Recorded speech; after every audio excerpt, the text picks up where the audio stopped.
Je donne la parole aux Philippines au nom d'un groupe sur les pays à revenus intermédiaires, ensuite une organisation de la société civile, puis le Mali.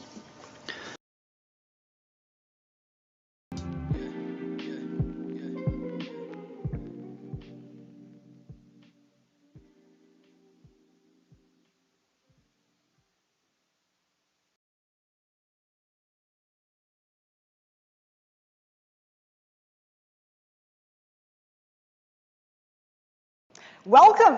We are live. City. I'm Haslinda Amin. And I'm Romain Bostic, live on Bloomberg. This is the UN Town Hall, the next Secretary General, presented by the President of the General Assembly of the United Nations. To start, here's the President of the UN General Assembly, Annalena Baerbock. Ladies and gentlemen, dear world citizens, I greet you from the United Nations General Assembly Hall in New York, the heart of multilateralism.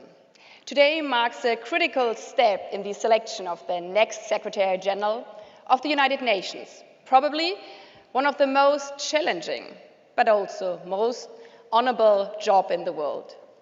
The person we choose will not only be the face of this house of humanity, but also its custodian. She or he will stand up for the United Nations Charter and all its three pillars: peace and security, sustainable development, and human rights.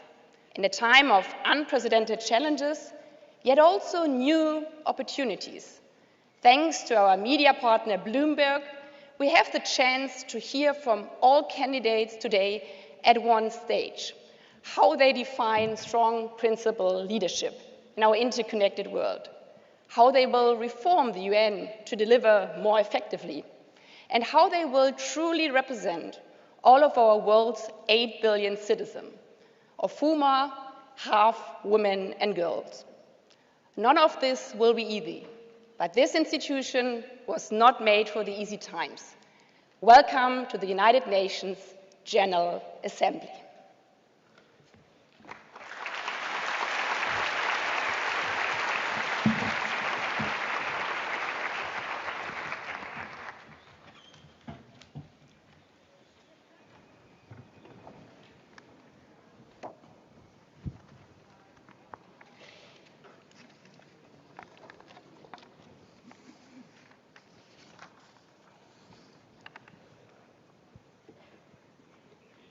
Good evening.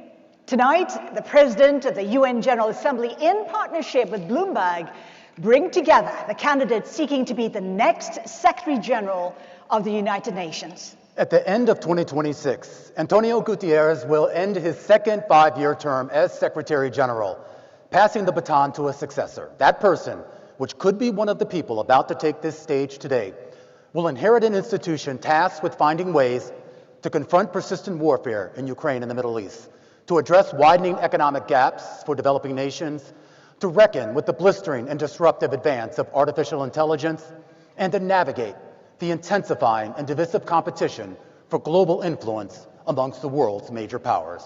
Yet, the UN's mission extends beyond responding to crises. Every day it works to promote peace and security, advance sustainable development, defend human rights, and deliver humanitarian assistance to millions of people around the world. The next Secretary General will take office at a moment when global challenges are becoming more interconnected, even as international cooperation is becoming more difficult. The Secretary General commands no armies. It writes no laws. The office, it depends on diplomacy, persuasion, and the ability to bring together 193 member states to find common ground on the world's most pressing challenges. You will hear directly from 6 candidates seeking to become the next Secretary General of the United Nations. They will share their vision for leading one of the world's most historic institutions into a future of profound change. Please welcome the candidates. Michelle Bachelet.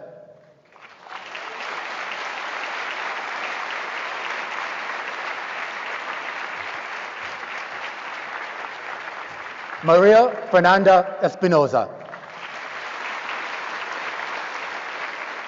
Rafael Mariano Grossi. Rebecca Greenspan, Carolyn Rodriguez Burkett, Macky Sall. Welcome to all the candidates.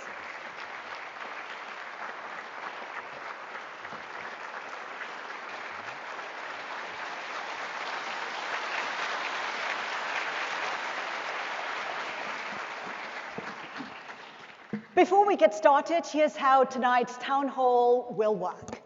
Over the next 90 minutes, we'll discuss a range of issues facing the United Nations and the international community. Each of our candidates will have the same opportunity to address the audience and to respond to questions. The town hall will include opening statements from each candidate, followed by questions from Bloomberg. We will also take queries from the audience, which includes delegates from member states, representatives from non-governmental organizations, as well as UN staff members. Now, to ensure fairness, speaking will be done in a way that is actually tracked for each candidate. All of the answers will be in English. However, for candidate Macky Sall, the answers will be in French, and you will hear a translator. The candidates can see a clock to let them know how much time they have for their answer. A yellow light will signal when they have 15 seconds left, and a red light will signal when time has expired. After that, we'll ask the candidate to wrap up, and if they do not wrap up quickly, unfortunately, the microphone will be cut off. If we, the moderators, judge that a candidate did not answer the question, we reserve the right to follow up. Our goal tonight is straightforward: give each candidate the opportunity to share their priorities and vision for the future of the United Nations. Now, with that said, let's begin with our opening statements. We asked of each candidate in advance, what makes you the best person to be Secretary General? For this section, you each have 2 minutes for your statement, and we'll begin at the end of the podium with Michelle Bachelet. Thank you. I want to thank the PGA for organizing the debate, and I welcome all the other participants. I believe strongly that the UN is the most remarkable achievement of diplomacy in history. Its service to our peoples in all the 3 key pillars has been, I would say, crucial and completely irreplaceable. Of course, it has shortcomings, and the current crisis doesn't make it less relevant and less needed. And the key task for the next Secretary General will be to defend, preserve, and improve the organization, including through continued reforms in order to ensure that the UN deliver ever more and better. And I do that in very challenging times. We're living in times with armed conflict at a historic high, where civilians are killed or injured in tragic numbers, inequality is rising, the climate crisis ever more urgent, and human rights are disregarded. Amidst all, there's lack of trust in institutions. So in such challenging environment, what the world needs is a Secretary General with the best possible credentials. First, I think I have those. First, I'm a tested leader with extensive political experience. I was twice President of the Republic. In my country, President of the Republic is head of state, but also is head of government. I proved I can lead complex negotiations and make difficult choices while finding democratic, I would say, compromises and building trust and bridges among world leaders. Second, I have managerial skills. I was twice minister, health and defense, and twice principal of UN entities. In all cases, I demonstrated that I have the vision, the courage, and the ability to enact change. Not only specific reforms, but also continued reforms to continue improving the institutions. Third, I combine firm attachment to principles and a focus on solutions, values, and realism. I will be partial to the charter only. And lastly, I think it's time for women on the helm, and I dearly care for the planet and humanity. Thank you very much. Thank you, Madam President. Now to Maria Fernanda Espinosa, Ecuador. Good afternoon. I think there are 3 reasons why I believe I am the right person to serve as the Secretary General of the United Nations.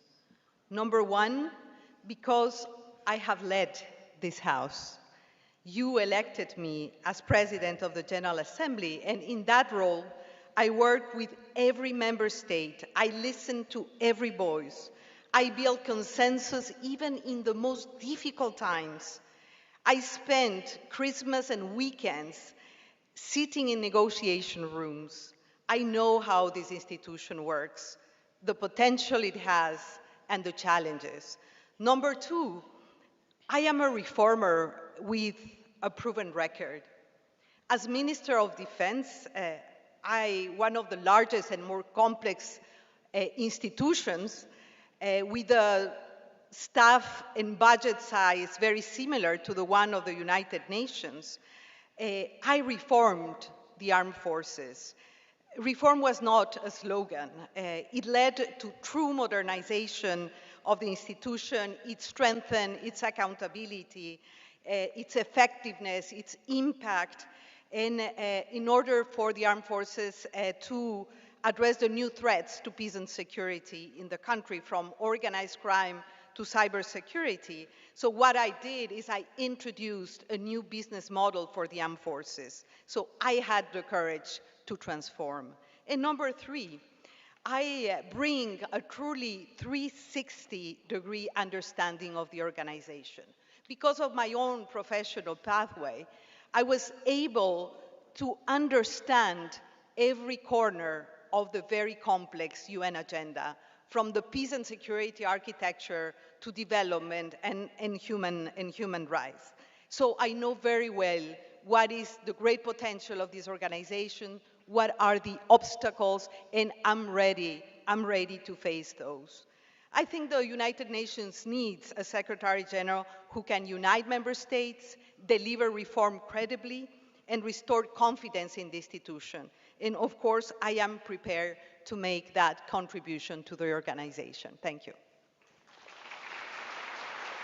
Thank you, Minister Espinosa. Next, we go to Rafael Mariano Grossi, Argentina. Thank you very much. Good evening, everybody. The coming selection of the next Secretary General could arguably be one of the most consequential in the 8 years of history of this great institution. The fact that we are living in a world where conflicts abound, where we are registering the highest number of armed conflict in the past 40 years, inequalities, problems in every single pillar, as we know them for the work of the organization. And that converges with a moment where profound doubts and skepticism about the ability of the United Nations to address effectively any of these problems. We see, and it's hard to see, that the UN is absent from the resolution of the most serious conflicts that we are going through. And we also see that we are not performing at the level we should be in other areas. But multilateralism can deliver. And I say this because I live it, and I live it every day. I live it through the work of an organization dealing with one of the most dangerous, sensitive, and gravest of areas in international life: nuclear weapons, nuclear safety. And we, through the IAEA, have been able to act, and to act effectively in theaters of war, to talk to leaders who are fighting with each other, and be accepted as an interlocutor. This is what the UN must recover. This is what is at stake now. Thank you, Director General Grossi. Now to Rebecca Greenspan, Costa Rica. Madam President, Excellencies, dear candidates, I am running because what we do here in this hall matters for people struggling to be free from want, from illness, and from fear. Because we, nations large and small, can uphold the Charter as our anchor in a turbulent world. Because we see drones cross boundaries that troops never did. Because we see the price of bread rise due to conflict far away. And because people are losing trust in the capacity of this organization to deliver peace in a more dangerous, more complex world. I am running to give them real solutions and honest answers. Excellencies, it is for the Security Council and member states to decide who is the best person to lead this task. But here is what I bring. I bring integrity, impartiality, and transparency. I've led organizations in and out the UN. In each, I've built coalitions and consensus for action. I talk and listen to everyone. I close no doors, serve no interest but the charter. I lead through influence, not rhetoric. I bring proven leadership under pressure. I led crisis work in Afghanistan, Somalia, Haiti. I negotiated my country's debt. I brokered deals that opened seaways in the middle of war. And now I have the trust and earn the trust, and I know how easy it is to lose it. I bring a record of reform in large organizations, of balancing budget, leaving them more efficient, more focused, and more impactful, and of doing it by inspiring staff and keeping member states close. Excellencies, the times are too difficult and too high the stakes for us to be complacent and waste our potential. What we do here for peace, for human dignity, for development, can change the lives of people and the fate of nations. I am ready to walk that path with you. Thank you. Thank you, Madam Greenspan. Next, we go to Caroline Rodriguez-Burkett, Guyana. Thank you, Romain, and thank you, President of the General Assembly, for organizing this debate, and good evening, everyone. The United Nations over these last 8 decades has served humanity well, but it is now at a crossroads. The proliferation of conflicts, lack of implementation of the Sustainable Development Goals, a liquidity crisis, and an increase in humanitarian needs. Reform to make this organization more efficient, more effective, and more agile is now an imperative. But it is in times of challenges that opportunities emerge. And it's also for a moment like this that you need a Secretary General that is practical, who is realistic, and who is pragmatic. Over the 30 years of my career, working in the fields, serving in government as a minister, in parliament, as an international civil servant, and as a diplomat, including the last 2 years leading my country's delegation on the Security Council, I have gained not only the experience, but the expertise that we need now. I have also led in times of scarce resources, and even with scarce resources, I delivered results to ensure that we mobilize additional finances. I have also had the approach of building bridges, uniting people around common goals and objectives, and ensuring fairness. These are the attributes that I believe we need in the next Secretary General, and this is why I have put forward myself so that we can work together to make the UN fit for purpose for now and for the future. Thank you. Thank you, Ambassador Rodriguez-Burkett. And next and finally, we go to Mr. Macky Sall, Senegal. Thank you very much. What I wish to offer is added value based on experience. First, I bring national experience as a former head of state, built over nearly 40 years of public service. I have learned to listen, dialogue, and take difficult decisions. Second, I bring regional experience, including as chairperson of ECOWAS. This taught me how to manage crises in complex and political situations.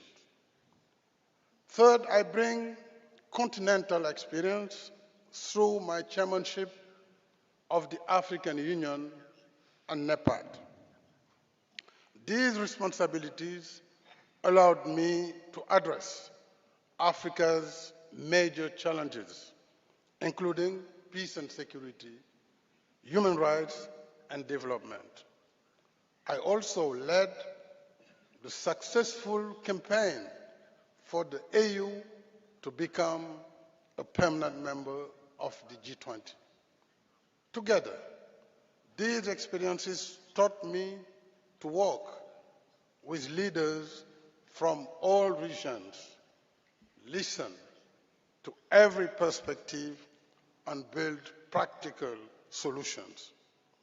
If elected, I will use this experience at the service of member states.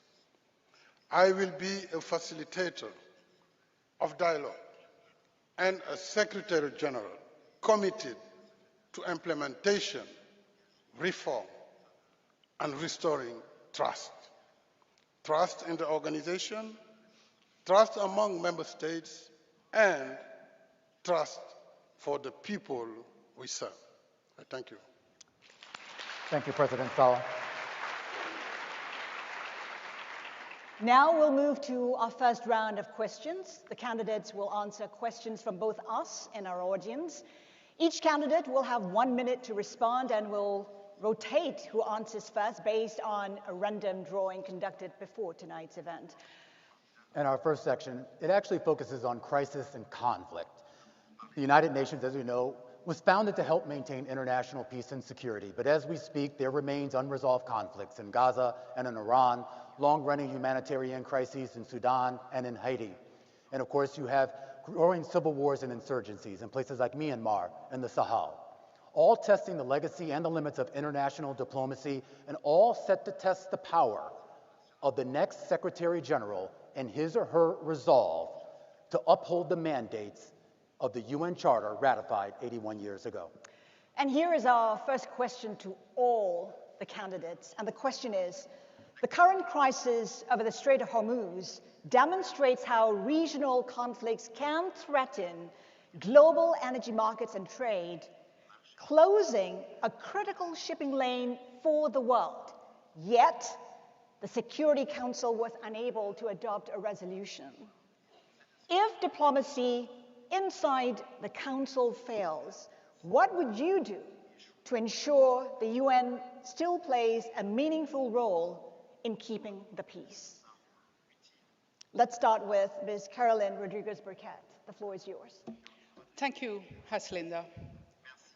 Indeed, we have not been able to see the results we want to see in ending the conflict in the Strait of Hormuz.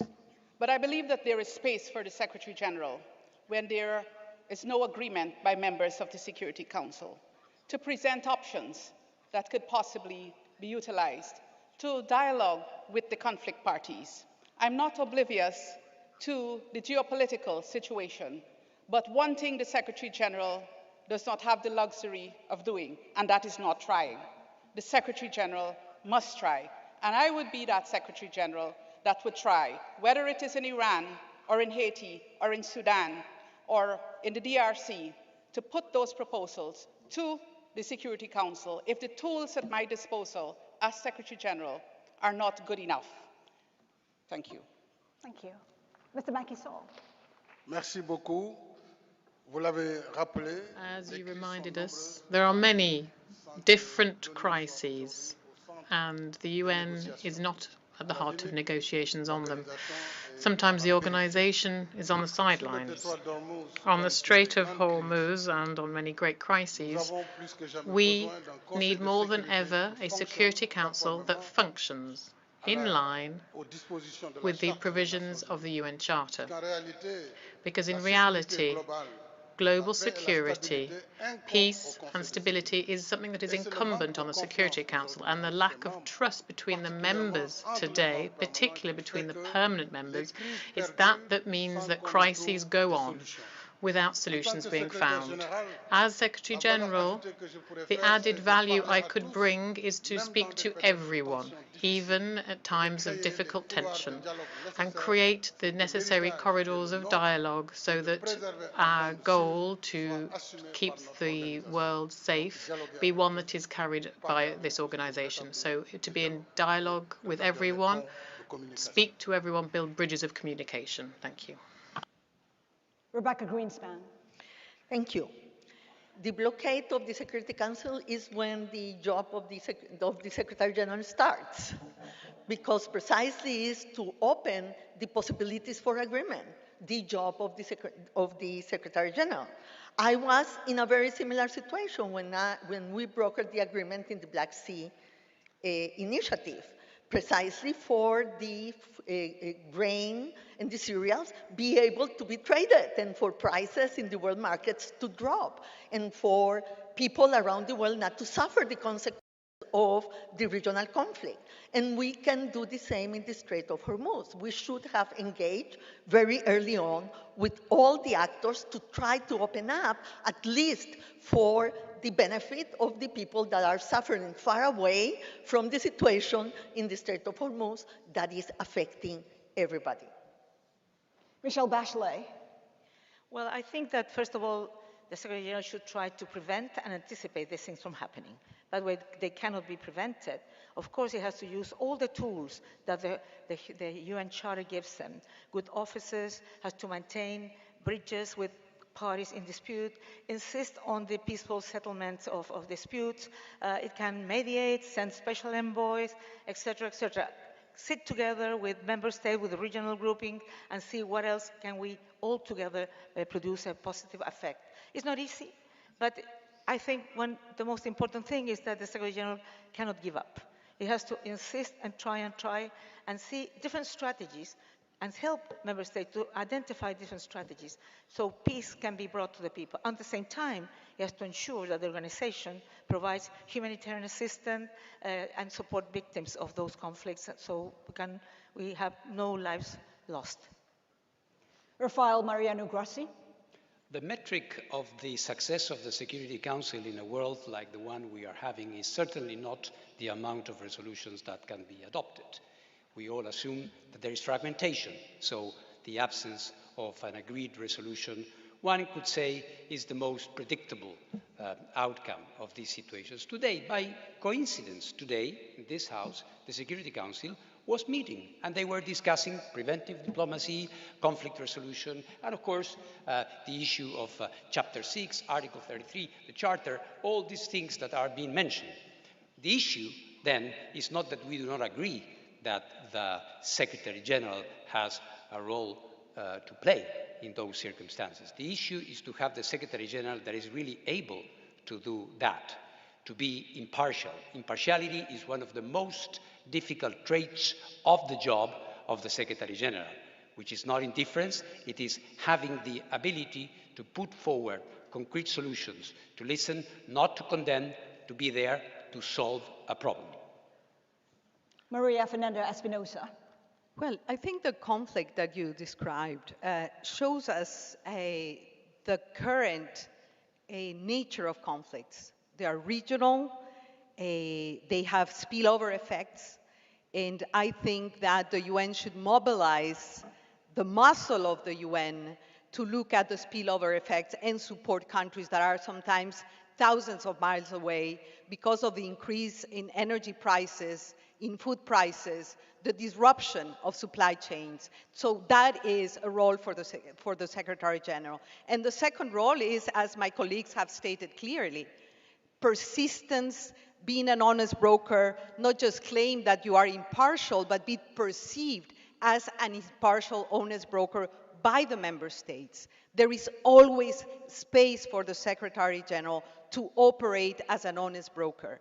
And of course, a Secretary General has to be persistent and physically present where she is needed. Ms. Espinosa, we thank you so much for that. Now, staying in the area of crisis and conflict, we have a separate question for each candidate. Again, the order is based on a random drawing. This is the first question, and it goes to Michelle Bachelet. Gaza has tested the limits of UN influence. The organization can document suffering and call for action, but it cannot compel the parties to change course. As Secretary General, what would you do when UN influence collapses like for Gaza and moral authority is not enough? Well, I believe moral authority is always needed. And you always need to speak out on the issues where violations of human rights have been, or where the violation of international law and humanitarian law is there. But of course, you have to insist on finding ways to put people together, to identify strategies that maybe are not perfect, but you can convince parties to go after that. So I think the Secretary General needs to be always open to possibilities, needs to be working with member states to identify in which way the Secretary General and the Secretariat can support the discussion that will be inside the member state. But also I feel you have not discussed that, but I think the General Assembly can also play an important role. Unity for Peace has been an important possibility when the Security Council has been deadlocked. So I think the Secretary General has to find all the possible options to try to make a difference. I just want to follow up, Ms. Bachelet. I mean, you build your career on moral authority. But when it comes to Gaza, obviously moral authority didn't work. It needed action. In your view, what's the mechanism, what tool could you use to change the outcome? Well, the thing is that there is the Article 99 that you can use and bring to the Security Council and to the General Assembly an issue that you feel can go in the wrong direction. But it depends on the moment and the context, because if you're talking about something that is already there, the Article 99 won't be the best. But you have to use all the possibilities. You have to go into the field. You have to work with the people there. You have to have presence, and you have to find which are the possibility of getting allies that can help to produce a change. Thank you. Mr. Macky Sall, this question is for you. The UN Charter gives the Secretary General very little formal power, but enormous moral authority. What issue are you willing to champion, even if you knew that you lacked the support of the Security Council or the major powers? En effet, le secrétaire général a des prérogatives définies par la Charte, très clairement. Parmi ces prérogatives figure ce rôle de facilitateur, mais également ce rôle d'alerteur, un alerteur précoce qui peut travailler aussi plus souvent dans la diplomatie préventive et quiet diplomatie, mais également qui doit pouvoir, avec toute l'autorité requise, parler aux principaux belligérants, surtout lorsqu'il s'agit des membres permanents du Conseil de sécurité.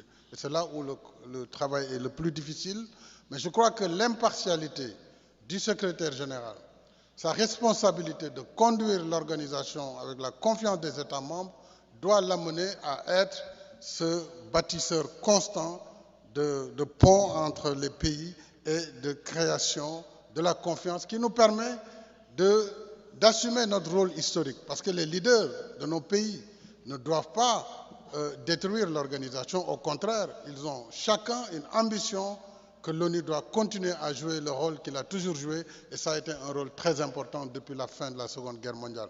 Cette génération actuelle de dirigeants doit travailler la main dans la main et dans la confiance pour que le monde soit meilleur et que la paix soit la plus partagée possible. Let me just follow up. Mr. Sall, you talk about building trust. You have 30 seconds to answer the question. How do you do that exactly? J'ai été président du Sénégal pendant 12 ans. J'ai dirigé l'Union africaine.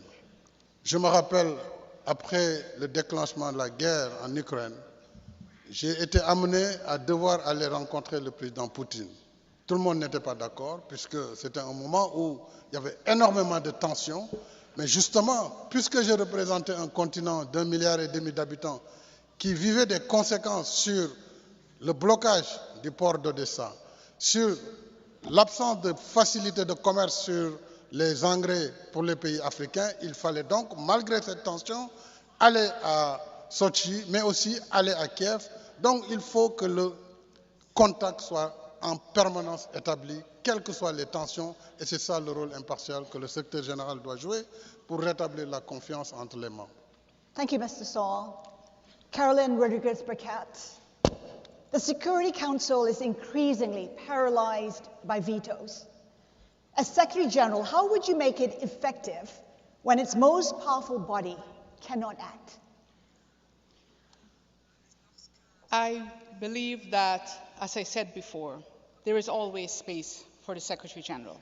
I've served on the Security Council, and I have seen in times when the Security Council could not act, when certain members or groups of members had different views on issues, when the Secretary General, this current Secretary General, was able to act. I would want to follow in that same path, because you bring neutrality as Secretary General.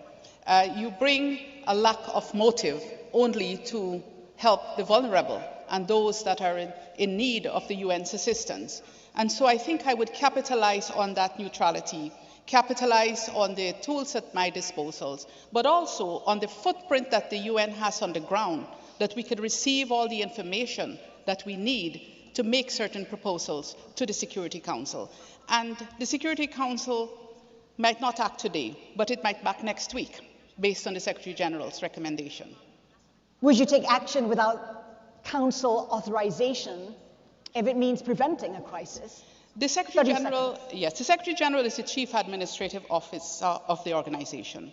But there are certain tools at the disposal of the Secretary General: mediation, good offices, appointing special representatives. There are certain things that you can do.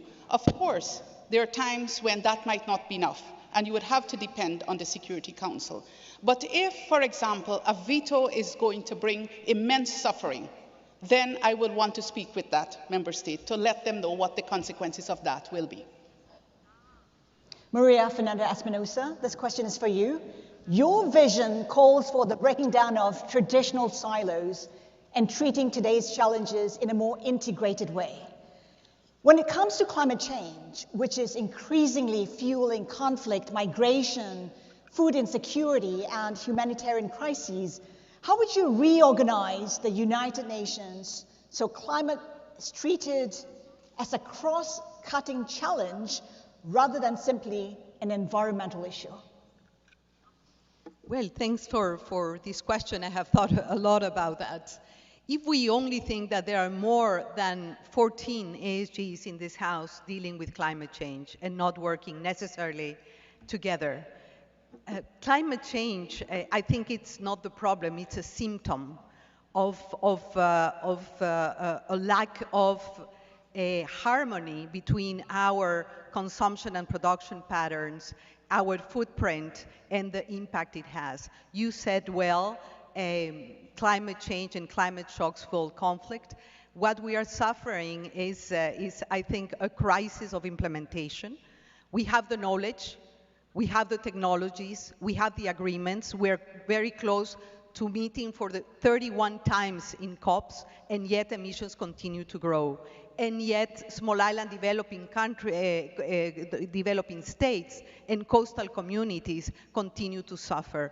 I would say implementation, a cross-cutting approach, and support to member states so they build better resilience and better adaptation. All this comes with resources, enough access to finance, access to technologies, and institutional capacity. I would like to support countries to deliver on their climate commitments, bringing the House together. You talk about breaking silos. Which silo would you break first? Well, the connection between the development silos within the system, the connection also between conflict and climate, and the work that the Security Council does, but also the silo on human rights. I think both the three pillars should come together when we deal with one of the most, with the deepest existential threats to humanity and to the planet, which is climate change. Thank you. The next question is for Mr. Rafael Grossi, and it comes from a UN member state representative. Thank you very much. I am Katri Lõhmus, the Deputy Permanent Representative of Estonia to the United Nations. And my question is, what are the concrete first steps you would take as a Secretary General in a situation when a permanent member of the Security Council wages a war of aggression against another member state? Thank you. Thank you very much. I think the first thing that the Secretary General has to do, if I may, regardless of the fact that it is a permanent member or not a permanent member, any member of the United States triggering a war or using aggression is serious enough for the Secretary General to step in. And what we need to do is to restore this credibility of the UN as a valid interlocutor, and then use the tools at hand, which are many.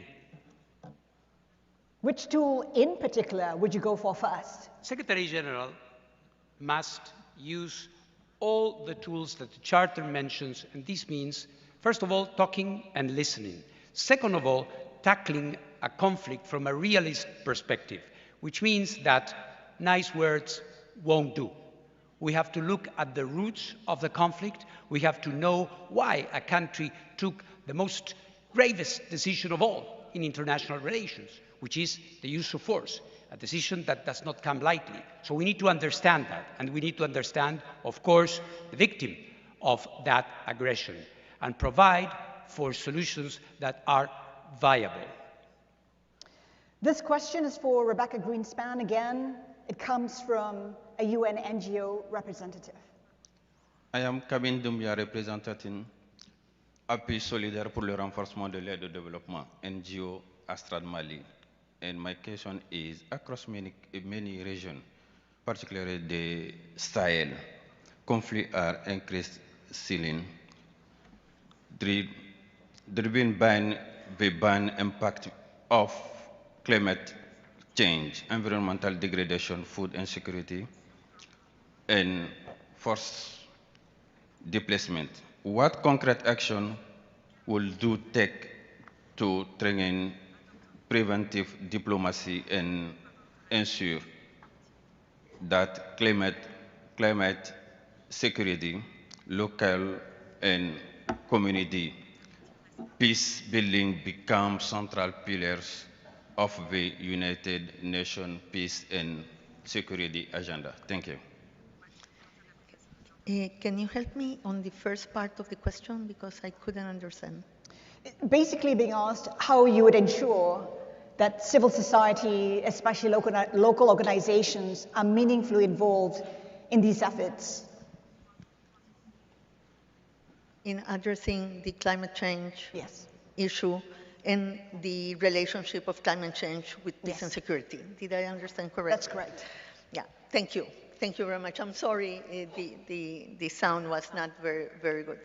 First of all, I really believe that climate is becoming an issue of peace and security. You know, most of the displacements that we are seeing today from people are because of climate issues.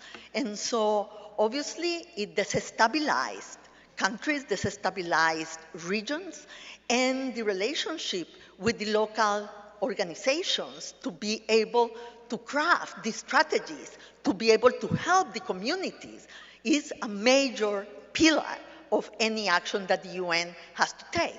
I have said very clearly, you know, the UN is unique, but it's not alone. Many times we want to do everything in the UN, but what we need to do in these cases, in many cases, is precisely to partner with regional organizations, to partner with local organizations that are able to be with the boots on the ground, with the knowledge, with the closeness to the people, for us to be able to act much more accordingly to the needs of the people. Let me just follow up, Ms. Greenspan. I mean, the UN often uses the phrase local ownership, but it seldom gives power to local organizations. What do you suggest can be done to address that? Look, you are very right, and I think that the big reform of the UN is at the countries on the ground. And let me say, we are very much supply-driven and not demand-driven. And to be demand-driven, we need to empower also our people on the ground without, you know, headquarters always trying to be like a wall between the ground and the member states. So let's do the reform on the ground for the UN to act as one and partner with the organizations on the ground, the ownership of the country, but also the ownership of the civil society, so we can together face the challenges that are so big and so important, so complex, that will need the action of all of us. Thank you, Ms. Greenspan. All right, let's get right to our second section now on UN reform and leadership. Because whether the United Nations actually succeeds in advancing peace and security, sustainable development, human rights, all of that ultimately depends on the strength of the institution itself. And this, of course, coming at a time when confidence in international institutions is under strain. Many governments are calling for a UN that is more effective, more agile, more accountable. There is also growing support among member states for the United Nations to appoint its first female Secretary General after 8 decades of male leadership. Our next question will go to each of the 6 candidates. You each will have 1 minute to respond. And we start there.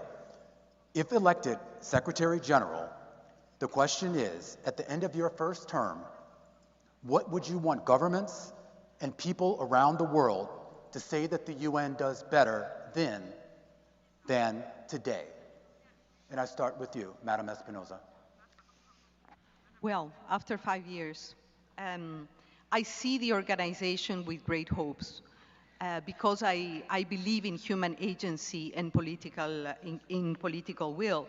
So what I envisage is a UN that is trusted because it has delivered for people, more agile because it has transformed itself, and more united because it has renewed its sense of purpose. And the purpose of the UN is very simple, is to prevent conflict and to protect people. And I'm really ready to lead this transformation that the UN so badly needs. And I agree with those that believe that we need an organization that is more modern, leaner, more effective, and much more accountable. The same question goes to you, Director General Grossi. After 5 years, 5 years will be time enough to see whether the UN is back on track. Firstly, by addressing and being seen as effective in addressing the most serious issues in front of us, be it in the area of peace and security, development, human rights, or any of those. This is very important. Perhaps we might not be getting them right 100%, but it will be clear whether the UN is back or not. And the second is that by that time, we will have shown that we had the ability to reform, that we had the ability to have a leaner but more focused and more effective UN. 5 years will show that. Thank you. The same question to you, President Bachelet. Well, I also believe that people will trust I hope that after 5 years, people will trust the UN.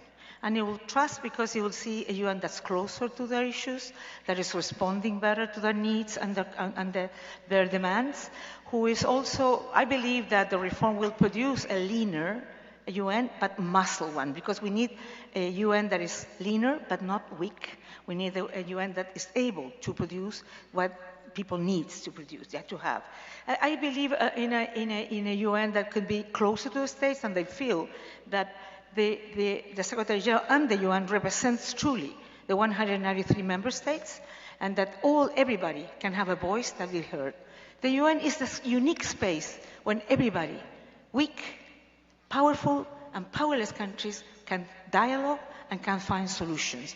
And if we are able to produce that in the UN, I think people will trust the UN, and that will mean that the UN will continue doing this relevant and essential role.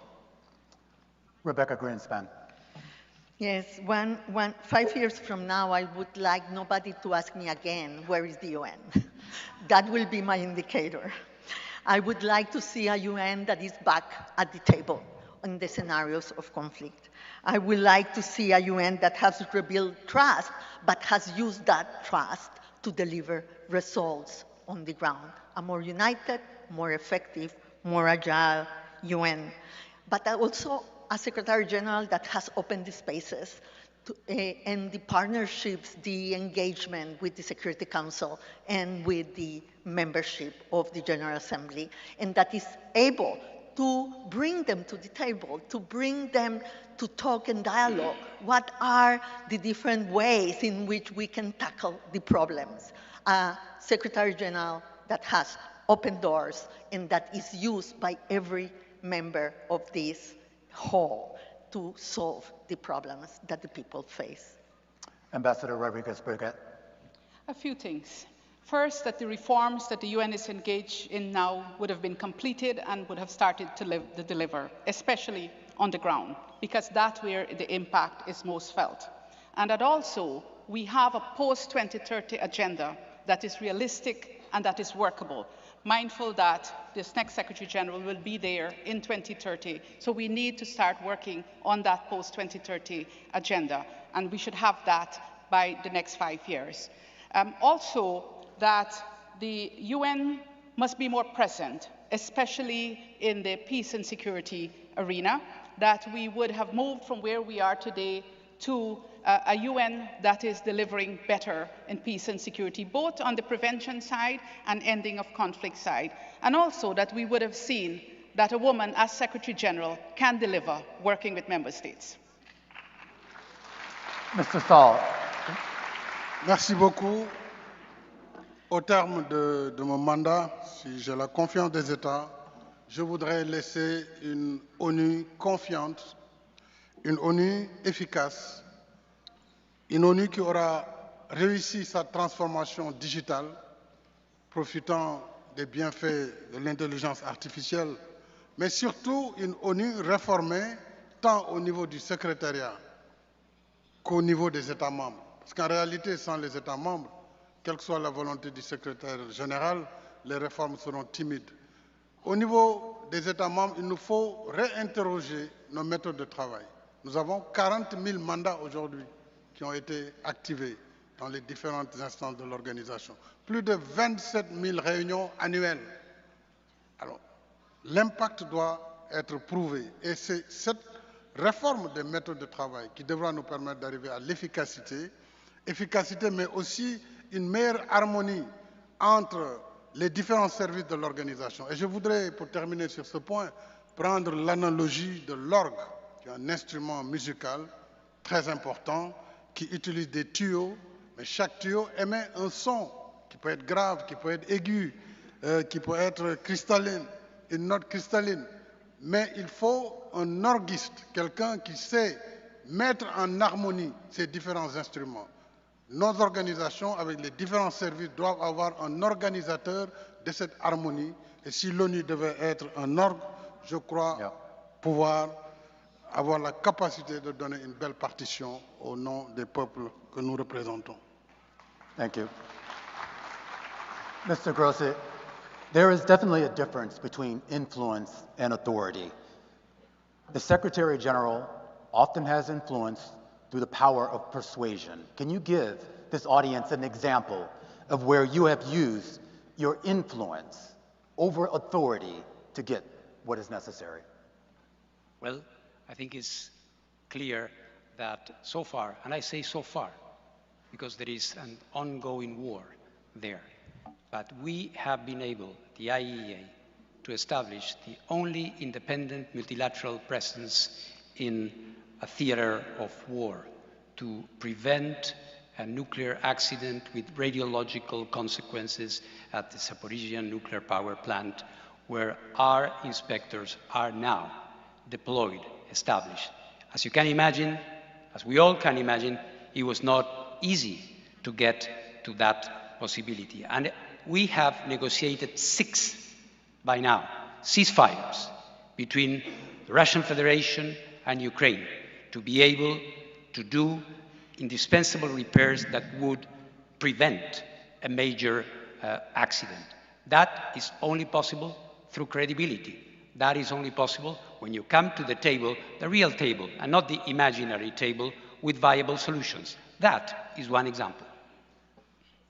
Madam Bachelet, I am curious, just a little bit earlier, Mr. Grossi did talk about the idea of impartiality and independence.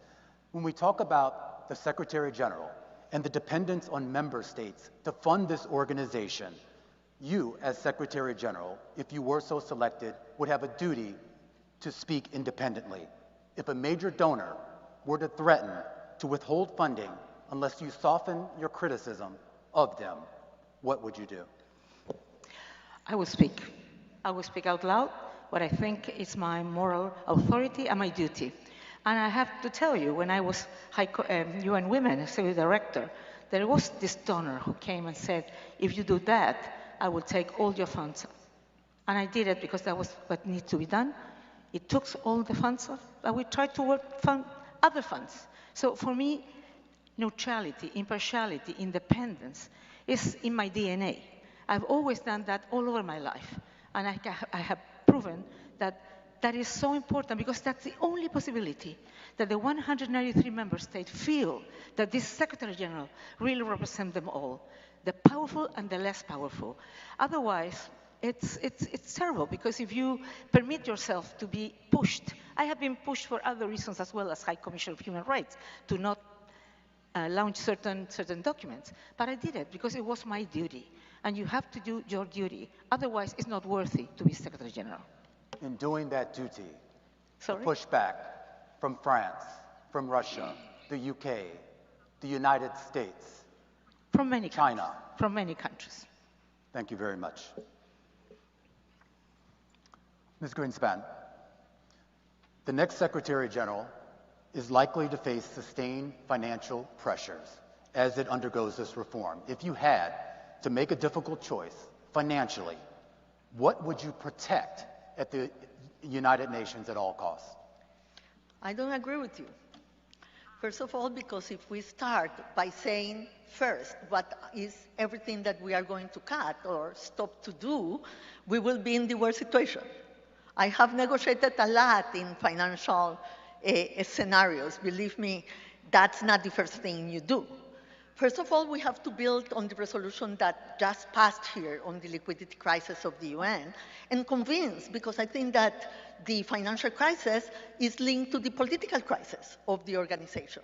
So we have to protect the center, we have to protect the charter, we have to protect the 3 pillars, but we have to be more agile, we have to be able to deliver better results, have more impact, and use our resources wisely to convince that we are able to use the taxpayers' resources in the best way possible.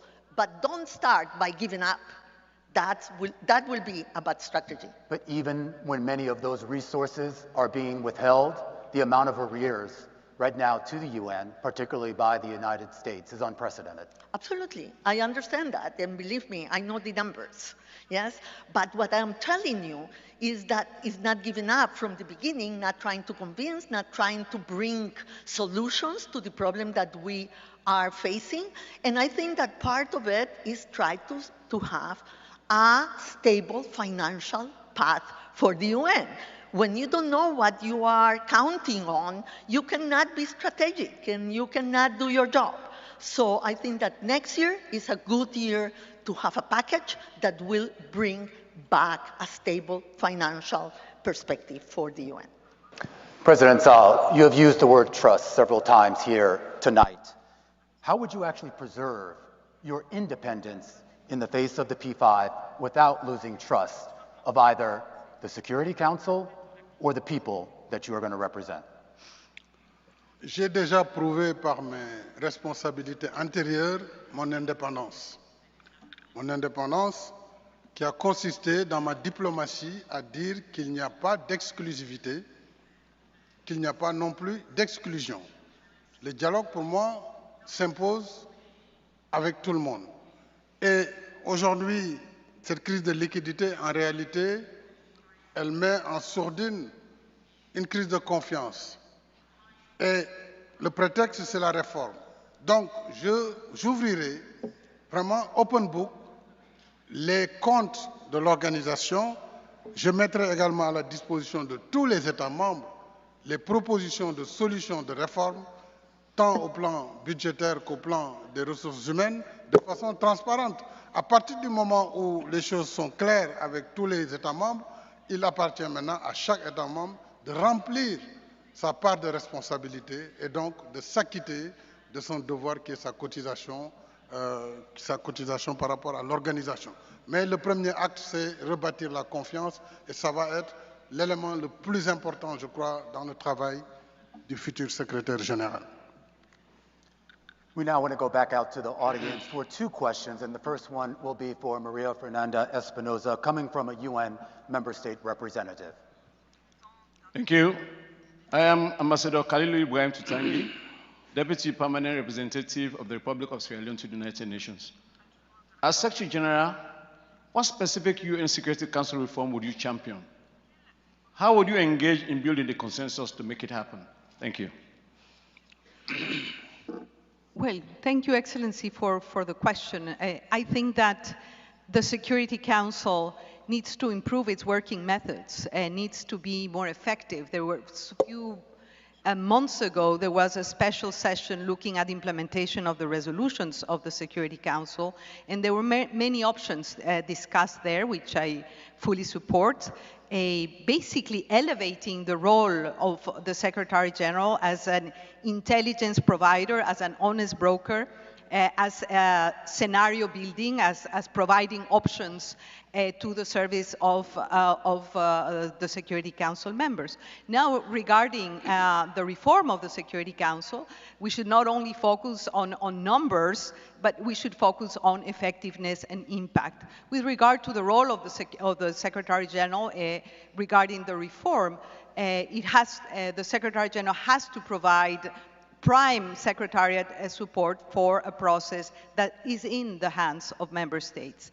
I led, as President of the General Assembly, the IGN work, the intergovernmental negotiations on Security Council reform, which have been going on for a long time, and I think it's a debt that the system has. It's mandated also by the Pact of the Future. The role of the Secretary General should be to provide all the Secretariat support, encourage member states, but of course the reform process is entirely in the hands of member states. Would you support adding a 6th permanent member to the Security Council, particularly from Africa? There is no role for the Secretary General to support any particular position. There are many positions regarding the composition of the Security Council. My role would be to provide the advice, the Secretariat support, and if called and requested, operate as an honest broker within the House and among the members of the Security Council. Our next audience question will go to Caroline Rodriguez Burkett, and it's coming from a member of the UN staff. Good evening. My name is Feng Qi, and I work at the UN Secretariat here in New York. My question for you is, should you select it as the next Secretary General, how would you approach UN reform to strengthen staff morale, to improve managerial efficiency, and to ensure accountability across all levels of the organization? Thank you.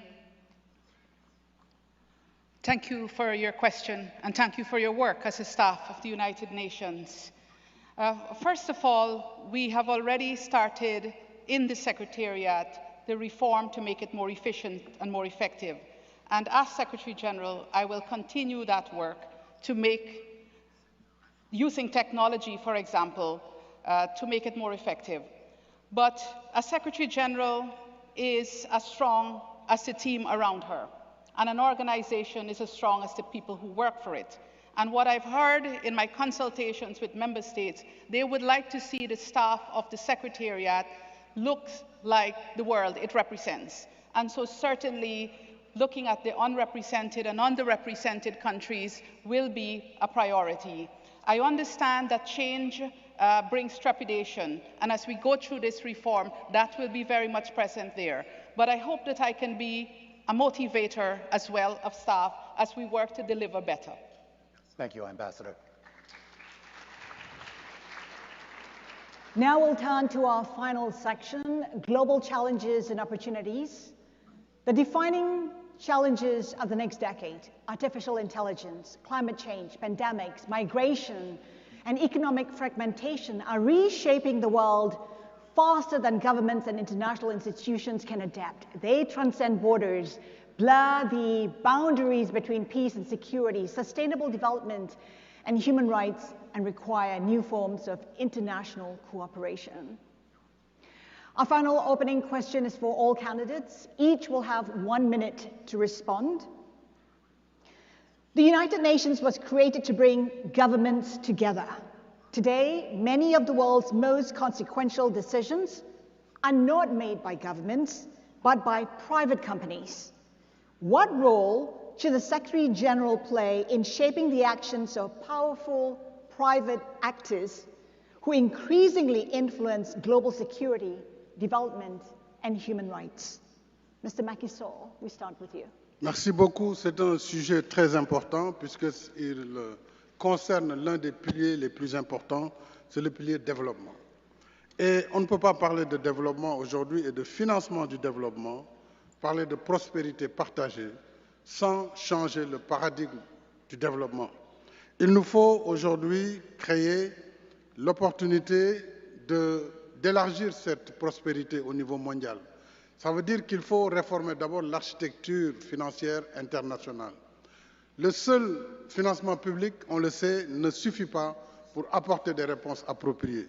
J'engagerai des concertations et même un dialogue global avec les États membres, les institutions de Bretton Woods, les IFIs, c'est-à-dire les institutions financières internationales, mais surtout le secteur privé, la société civile et la philanthropie. C'est en combinant l'ensemble de ces acteurs pour avoir une nouvelle facilité d'accès à l'ensemble des pays pour créer les conditions d'une prospérité partagée que nous aurons un monde plus sûr, un monde plus prospère, mais une prospérité partagée pour tous. Donc le secteur privé aura un rôle capital pour avoir du blinded finance pour cela. Thank you. Michelle Bachelet. Well, I believe that the Secretary General has to be a convener. Talking about the different challenges you mentioned a lot of different ones, artificial intelligence, climate change, etc., and that the UN is a very unique place that to convene all stakeholders, for example, of course, governments, but also private sector, academia, person who develops technologies in the case of the artificial intelligence, to try to identify which are the ones that needs to have a rule governance, a global governance, but on the same time to develop what we call a smart mix of measures that can on one hand give rules, clear rules,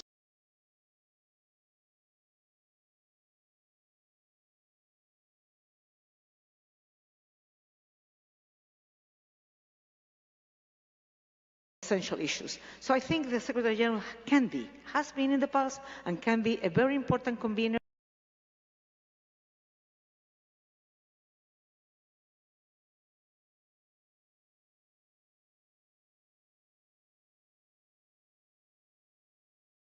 Now, polylateralism, that is multi-stakeholderism, that is that you have to bring the actors in the areas where you want to influence. And we need those that understand the technology, we need the science, but we need the private sector. And I think that we in the UN can use much more AI and much more new technologies to make us more efficient. And we can use it also in the scenarios of crisis, to protect women, for example, with technology in many of the crisis areas where women are suffering. So I think that this idea of polylateralism in the issues of technology and AI is very handy, is right, because we need to bring all the actors. Civil society has to be there because there are issues of human rights, there are issues of regulation, and the science that is now being convened by the Secretary General in the UN, I think that is a very important step forward in that direction. Carolyn Rodriguez-Burkett. I agree with former President Sall on the issue of development financing and how we could work with the international financial institutions. Ideally, it would be good if we have UN reform moving parallel with the reform of the financial institutions, but that might be too ambitious. But even if we can have small movements, incremental movements with the IFIs that are systemic, and that will bring concessional financing, for example, to a large number of member states, especially developing member states. I think that will make things better for a lot of our people in the world. But I also want to speak about AI, because I believe that AI can be a force for good. But young people are concerned that AI will take their jobs, will kill their creativity. And so this UN, the wisdom of the 193, I believe, can come together to have an AI governance framework that can balance innovation and not stifle creativity, and at the same time, the concerns of our people. Maria Fernanda Espinosa. Well, I think the UN and the Secretary General is equipped to convene, to partner, to advocate, and that's exactly what we need in the world of today. You asked about the role of the private sector, and I think this is absolutely critical, because that's where we see innovation, we see jobs, we see resources, and that's what developing countries need right now. They need investment, they need access to capital, they need technologies, they need opportunity, and that's exactly what the UN should help provide. I would also like to refer to the importance of artificial intelligence.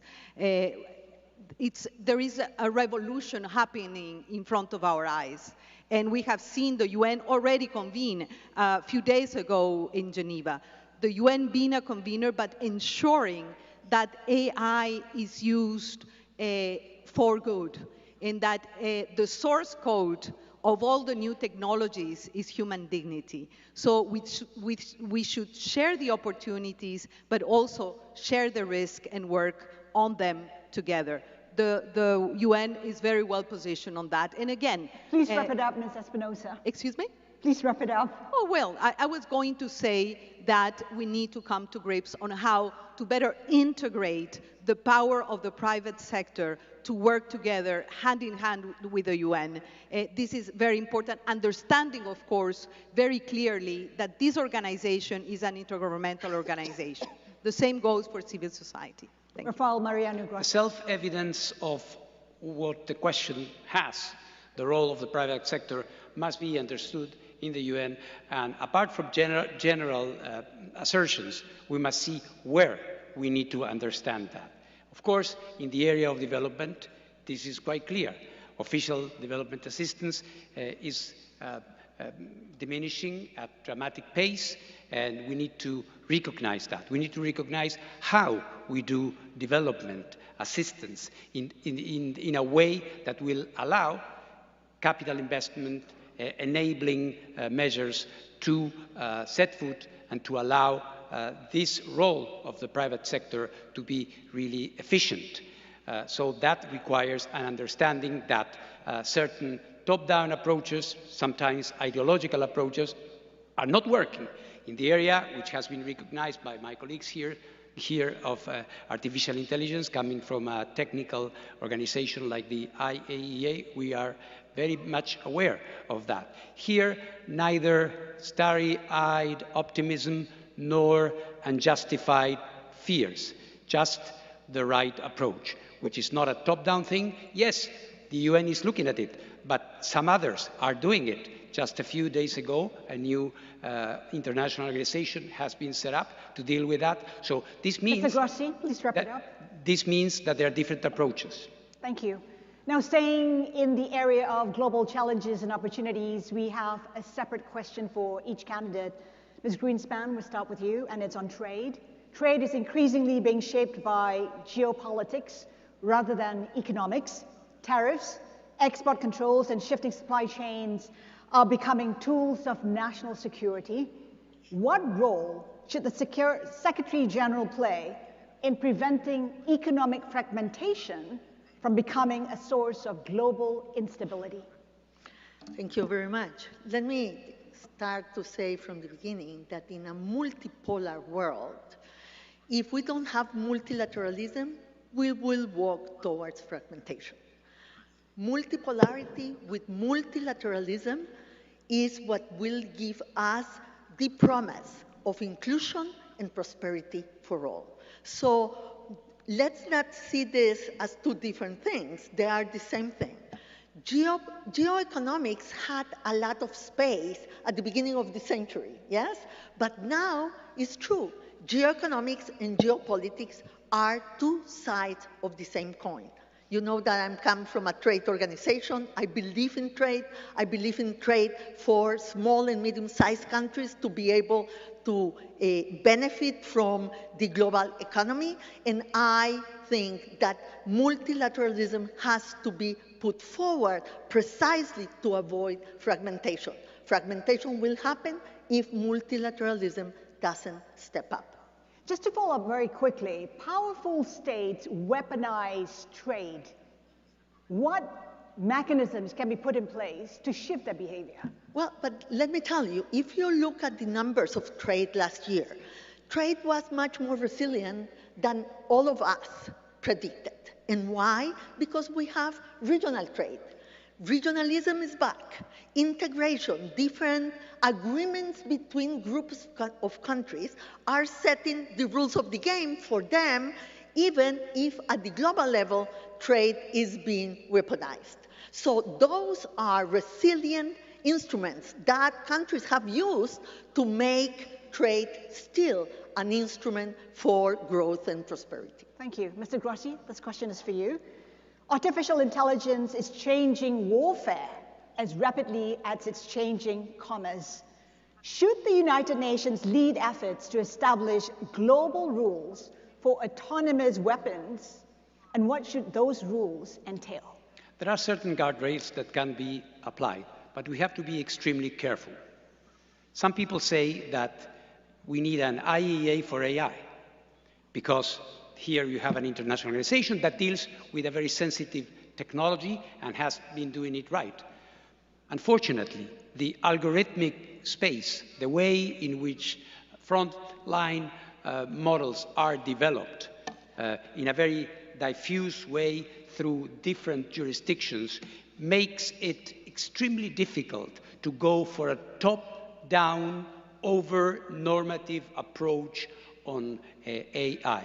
What we will need to have, and do it together with those who are driving this in different parts of the world, we are going to need a collaborative platform to define together what are the certain behavioral rules that we may agree on in order not to stifle innovation that we all need and to avoid that we lose the more important factor, human in the loop. Would you back a verification system?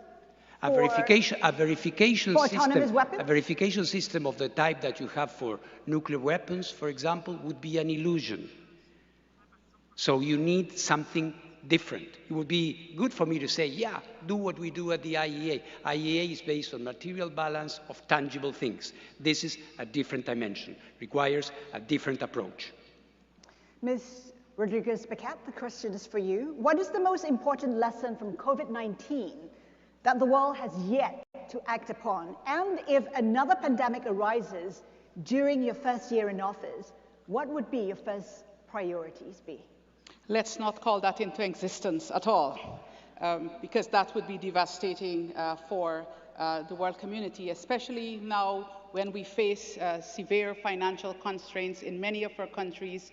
Many of our countries have not recovered from COVID-19. And if you look at the report on the Sustainable Development Goals, you would see that COVID played a very big part in regressing that development for many states and stifling it in other states.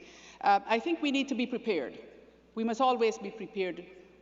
God forbid there will be another pandemic, and we must be prepared for that. And I believe that the mechanisms that we have in place, the World Health Organization, for example, and member states being present there, and who went through the pandemic, all of us went through it, I think we are now better prepared for that. But if we don't have the necessary financing and the necessary vaccines and so on, we would see what would, the same thing would happen as happened before, where it was survival of the fittest.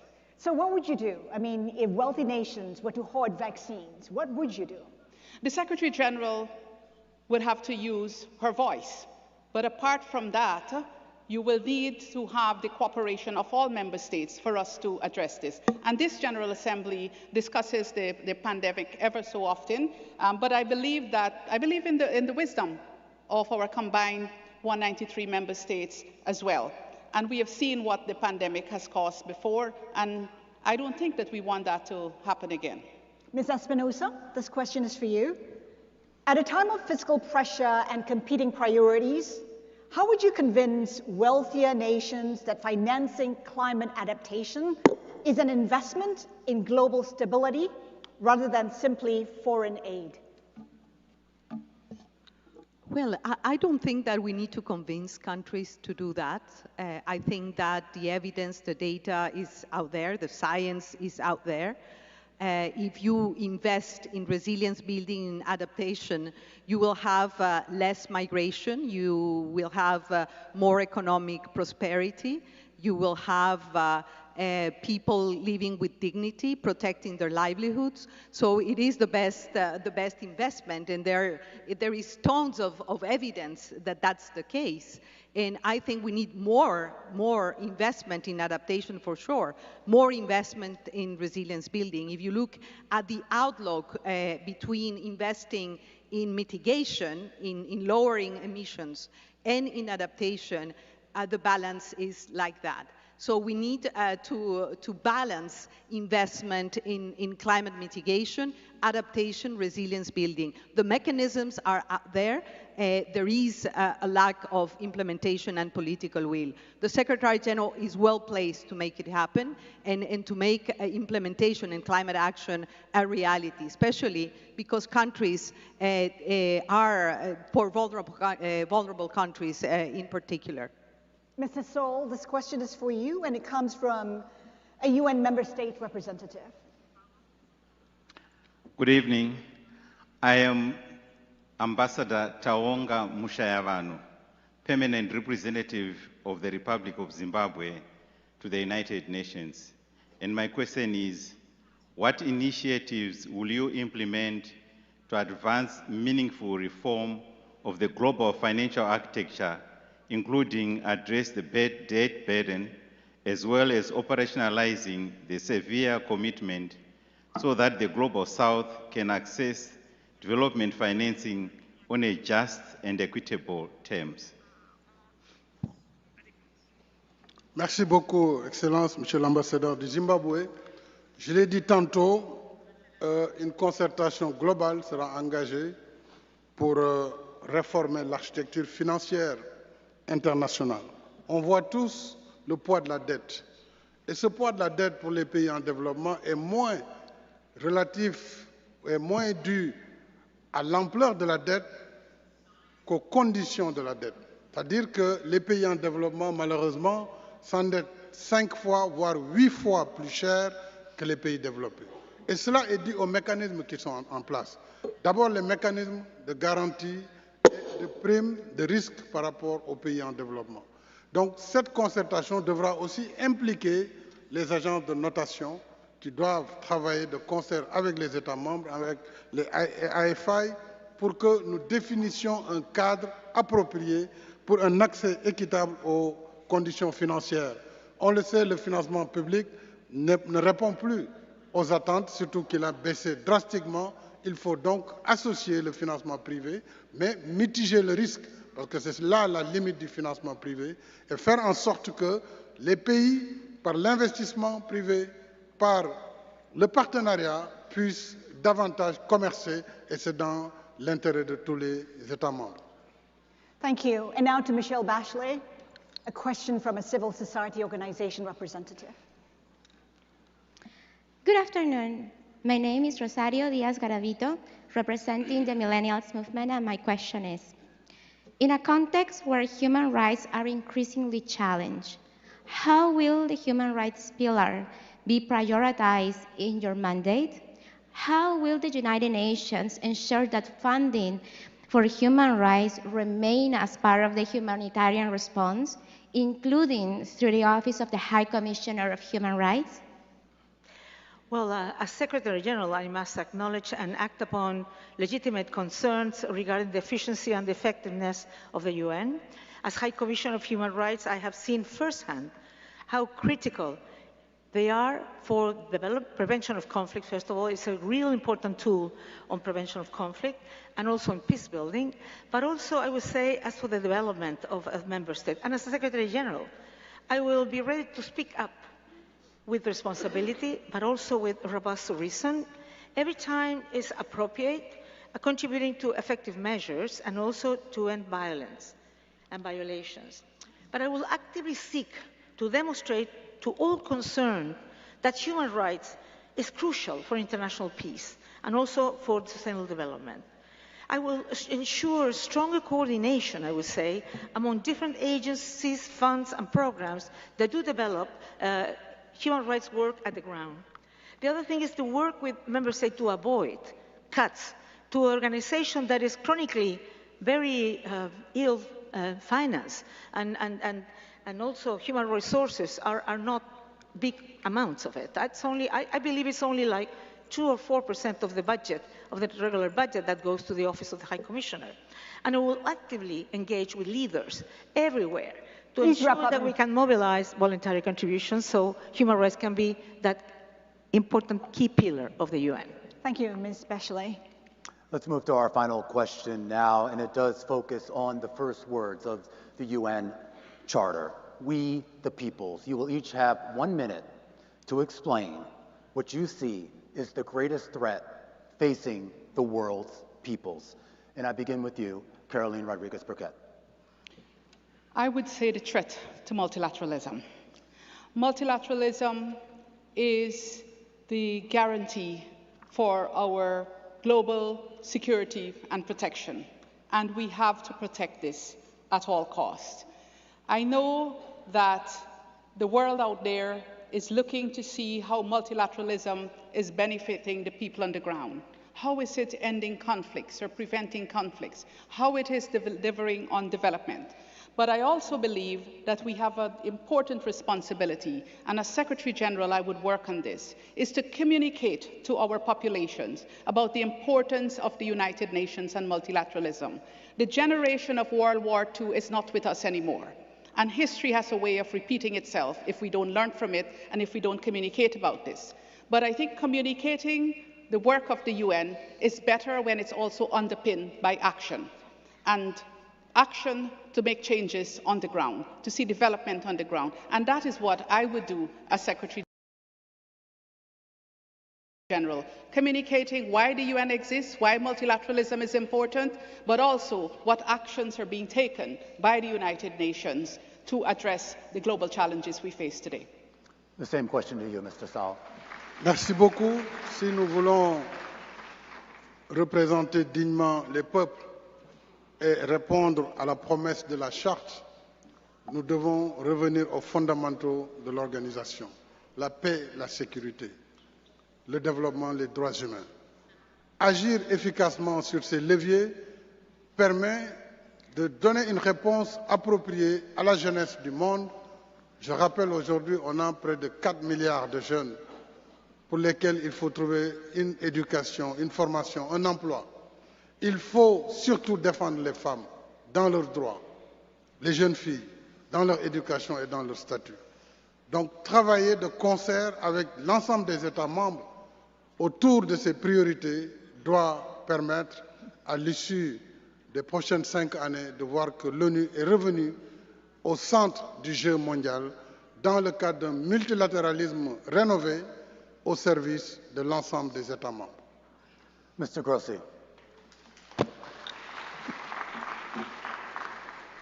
A grave threat is that the current fragmentation we have been talking about, and upon which I think we all coincide, puts us in a point beyond convergence, beyond believing that in spite of all these differences, there are still common denominators.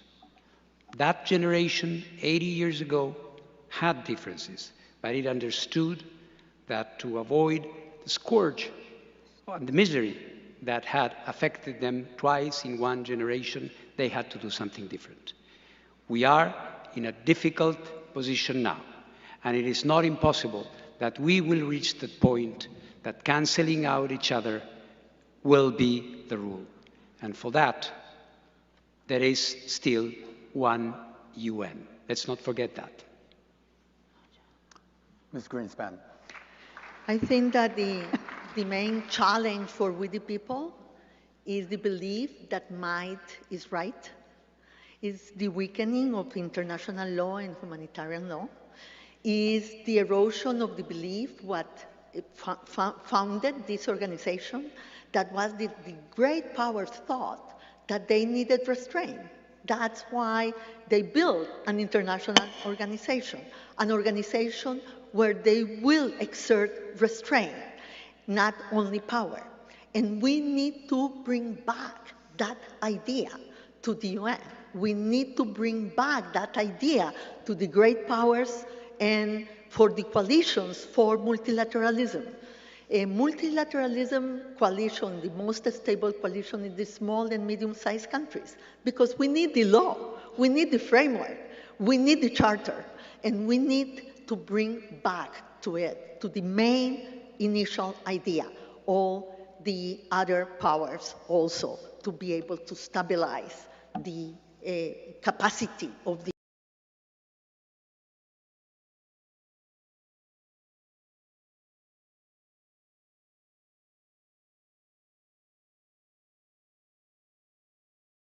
in Africa where they have no jobs or where there are extremist groups that are trying to recruit them. But I believe that the kind of challenges that the world is facing today are global challenges. So nobody's going to solve them themselves. So when there is polarization, fragmentation, intends to weaken the international community, that is really a problem. So that's why, as all of them, as I already said, we need a strong multilateralism. We need a UN that's agile, efficient, effective, transparent, accountable, and that takes in seriously all the different challenges that young people have, that women have, because peace is essential, but there will be no peace and security if there's no development. There will be no peace and security if there's no human rights. We need to work strongly on all of them to be able that people feel that this UN is really responding to what they need. The greatest threat facing the world's people, to you, Maria Fernanda Espinosa. Well, allow me to start with a quote. Elie Wiesel, a Nobel Peace Prize, said that the opposite of love is not hate, it is indifference. And I am afraid of that, of indifference, especially understanding that nearly half of humanity is under 30 today, and yet the institutions that are shaping their future and their present are still designed, led, and governed by previous generations. And we see that innovators, leading companies, but also the majority of combatants, including non-armed state groups, gangs, are filled with young people that do not see a future. So my other keyword would be trust. We need to regain trust in international law, in the UN Charter, in the role of the UN, in the importance of cooperation and collective action. And for that, I think that as Secretary Generals, potential, all of us, and hopefully me, our responsibility is to make the UN relevant again, to deliver, to touch the hearts and souls of people on the ground, to serve people on the ground, and not to confuse activity with impact, and to build an organization that is more accountable to the people it serves. That is my commitment. Thank you, Minister. Well, tonight you've heard from the 6 candidates seeking to become the next Secretary General of the United Nations. You've had their ideas and conflict and diplomacy, responding to emerging technologies and addressing the global challenges that increasingly transcend national borders. Now I'd like to give each of you an opportunity to make a closing statement. In your closing remarks, tell us what your priorities would be in your first 100 days as Secretary General. We'll go in the reverse order of the opening statements, beginning with Macky Sall. You have 2 minutes. Thank you very much. My immediate action will be to build a strong team based on competence, diversity, and balanced geographical representation. I will work on three main priorities. First, I will strengthen the UN's capacity on peace and security through preventive diplomacy, early warning, mediation, good offices, and closer cooperation with regional organizations, particularly on peace operations.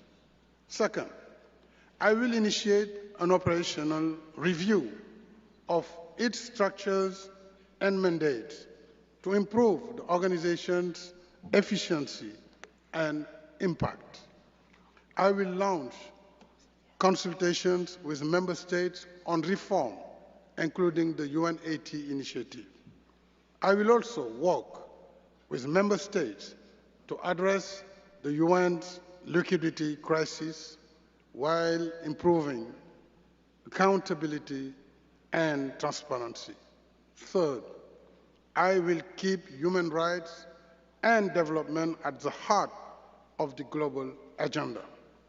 I will begin consultations on the post-2030 agenda with member states, the Bretton Woods institutions, IFIs, the private sector, civil society, and philanthropy.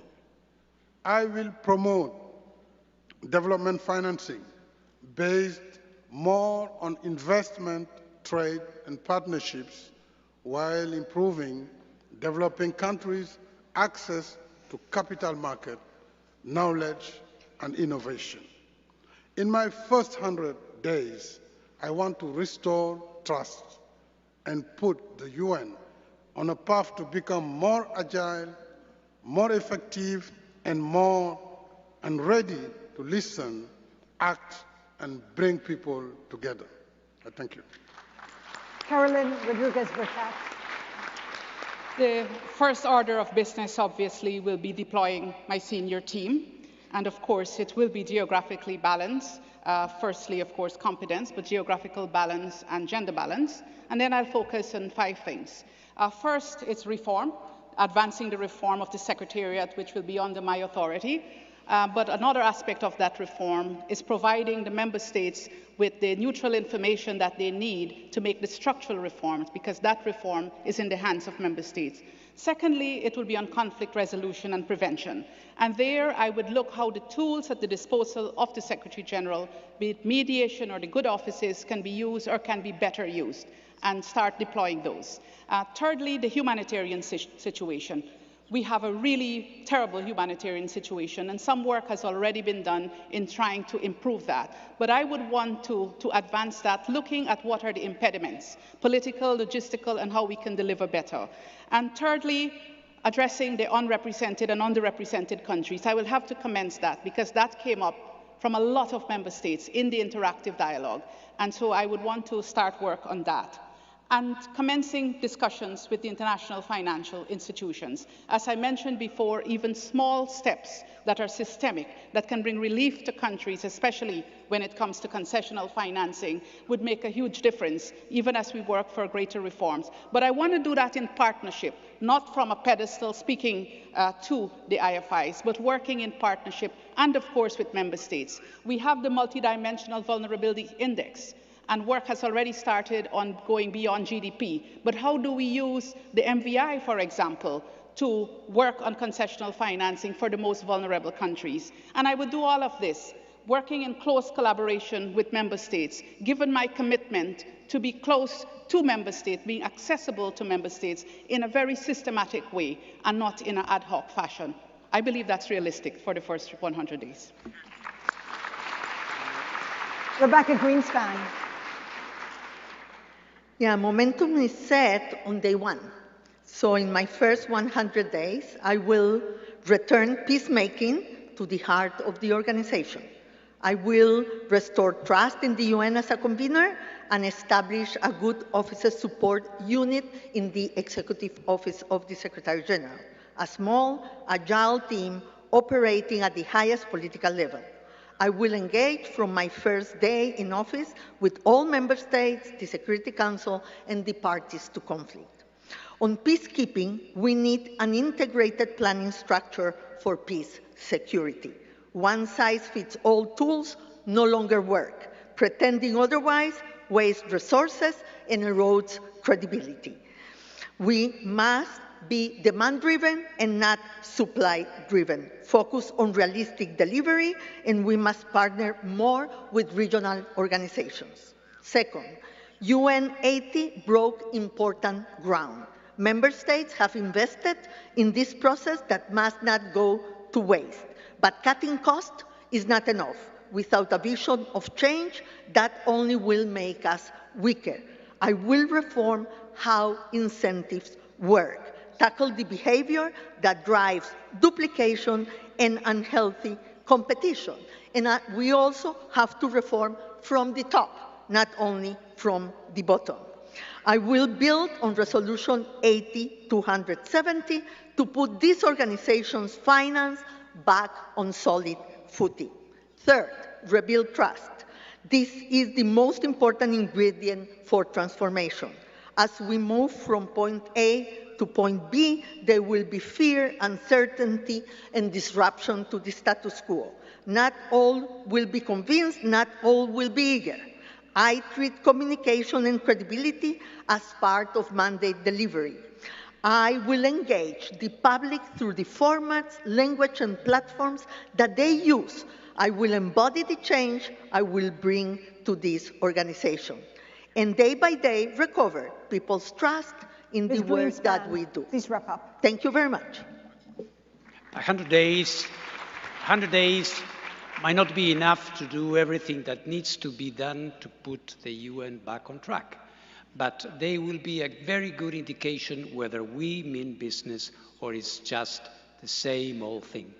Statements, speeches, good intentions, we all know that. We've been there before, and it's not going to work. It didn't work before, it will not work now. We will have to have brutal honesty to recognize what we can do. And that will start with a different dialogue, a new deal, if I may use the expression, between the Secretary General and Member States. A new deal between the Secretary General and the Secretariat and the staff, to talk to them, to listen to them, not to sugarcoat problems, but to take care of them. It will need that we look at developmental areas with the wisdom that the new times and the new economic circumstances that we have dwelled upon during this conversation require. But that needs to walk the walk and not simply to talk the talk. When it comes to reform, of course, important. Everybody's a reformer now. Let's see what happens on January 1st.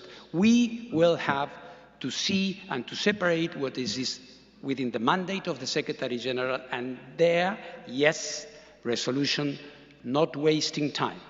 And for what is in the hands of the membership, to have this honest dialogue, to determine what is the level of our ambition.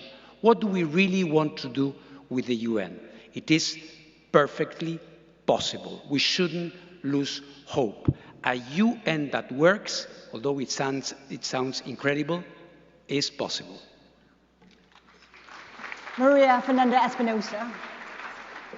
Well, just to recall, 100 days is a little more than 3 months, no? And it's hard to be original here, but I have to say that I will work in my first 100 days to recover, to set the foundations better, to recover credibility and trust within the UN system, with member states, and with the people we serve. And basically, let me just speak about 3 issues. Number 1, it was already mentioned, but it's obvious. Establish a high-quality cabinet and a reformed executive office based on 3 issues: competence, competence, competence, competence, plus 1, which is integrity. And I really, as Secretary General, need to ensure that my decisions are well-informed and timely, and that I'm able to advise and inform member states. Number 2, focus on reform implementation and financial stability. Let me reveal something here. Today, 72 member states have not yet paid their dues to the organization. This is, of course, not only a financial issue. I think it is a message that we need to regain trust of member states so they see value for money, so they see that this organization is to become more accountable, more transparent, and more impact-driven. Of course, accelerate implementation and follow through the UN80 package and the decisions that have been made by member states. I think UN80, as I have said, is a very good start, but more is needed to transit from budget cuts and mergers of agencies and programs to a new business model for the UN based on impact, performance, and accountability. And number three, I will be present and visible where the crises and conflicts are. I will make prevention not a slogan, but an operating principle, a discipline, and I will establish very early a prevention and early action hub to inform member states on time, and I will have the UN machinery ready and active to prevent conflicts. I will be there myself, carrying the UN flag. And please of wrap course, up, Ms. Espinosa. If I have to talk about crisis, let me close with that. This institution is on crisis. So I will be present here too to restore trust and communication with the staff members of this organization. We need to restore this capacity of dialogue. And basically what I would do is recover the mandate of this institution in full. Make the UN relevant, prevent conflict, and protect people. Thank you. Michelle Bachelet. Well, throughout my tenure, my overarching priority will be to be present and active, wherever, whenever, and however I can be of service to the purposes and principles of the Charter of the UN. But I always thought, when I was a president, that it's good to get objectives for the first period, because you focus on that and you can accomplish. So in my first 100 days, I will prioritize and accomplish, appoint key senior management officials on the basis of course, prove competence and integrity, but also we need gender and geographical balance. Personally, and early on, I want to engage with member states on key management challenges. This means making substantial progress on how to best deepen and accelerate reforms that combine greater efficiencies and effectiveness. The goal will always be to make the UN leaner, but muscled. We don't want to make the UN weak. And in this area, it's not only to work and engage with members, but also with the staff, because I know that the staff want the same, want a very strong UN. Second, I want to secure, I will try at least to secure the financial stability of the organization through payment of assessed and voluntary contribution, which is indispensable for all else. I will review all institutional and financial tools available to the Secretary General under Chapter 6 in order to boost effective action on peacemaking and peace building. I will look very carefully at the recommendations made today at the Security Council.